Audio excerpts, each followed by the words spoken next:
Donald Trump दुनिया भर में अपने फैसलों को लेकर हमेशा सुर्खियों में बने रहते हैं। ताजा मामला अमेरिका के लॉस एंजलिस का है, जहां ट्रंप की इमिग्रेशन नीति को लेकर प्रदर्शन चल रहे हैं और इस प्रदर्शन के दौरान प्रदर्शनकारियों पर इस्तेमाल की जा रही रबर बुलेट का शिकार पत्रकार भी बन रहे हैं। ऐसा ही एक मामला सामने आया है, जिसमें ऑस्ट्रेलिया के 9 न्यूज की रिपोर्टर पर प्रदर्शन के दौरान अमेरिका की पुलिस ने फायरिंग की है और ये फायरिंग की घटना लाइव रिकॉर्ड हुई है, जिसका वीडियो सोशल मीडिया पर लगातार वायरल हो रहा है। जिस पत्रकार को गोली लगी है उनका नाम लॉरेन टॉमसी है। इस घटना के बाद ऑस्ट्रेलिया में प्रधानमंत्री से मांग की जा रही है कि वे डोनाल्ड ट्रंप से इस मामले में सफाई मांगे। बहरहाल इस पूरे मामले के बीच आपके लिए यह जानना जरूरी है कि आखिर लॉस एंजलिस और दूसरे शहरों में ये प्रदर्शन आखिर हो क्यों रहे हैं।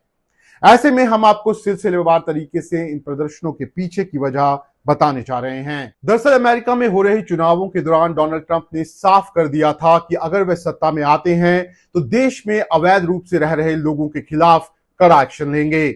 इसके तहत अमेरिका की इमिग्रेशन और कस्टम इन्फोर्समेंट एजेंसी ने शुक्रवार से लॉस एंजलिस में अवैध प्रवासियों के खिलाफ कार्रवाई शुरू की, जिसमें कई लोगों को इमिग्रेशन कानूनों के उल्लंघन के आरोप में गिरफ्तार किया गया।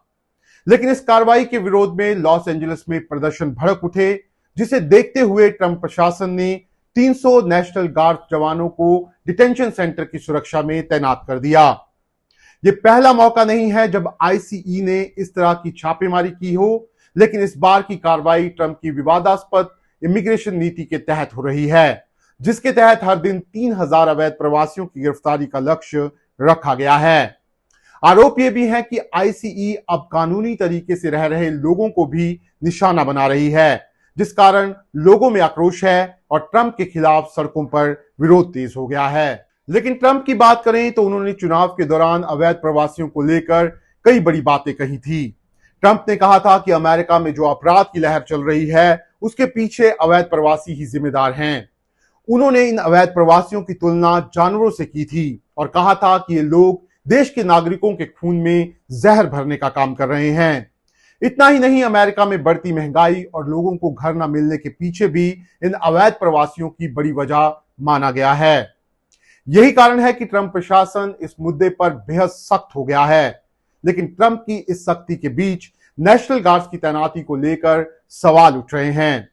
दरअसल नेशनल गार्ड्स को अमेरिकी सेना और एयरफोर्स की रिजर्व फोर्स के रूप में रखा जाता है।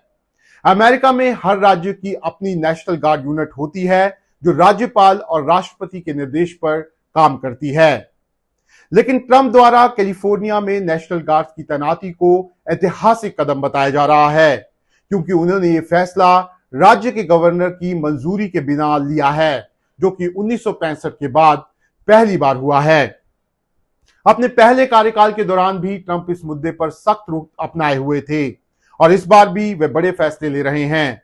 लेकिन इस बार उनकी सबसे बड़ी चुनौती अमेरिका में शुरू हुए इन प्रदर्शनों को लेकर है। अब देखना यह है कि ट्रंप इन प्रदर्शनों को कैसे रोकते हैं।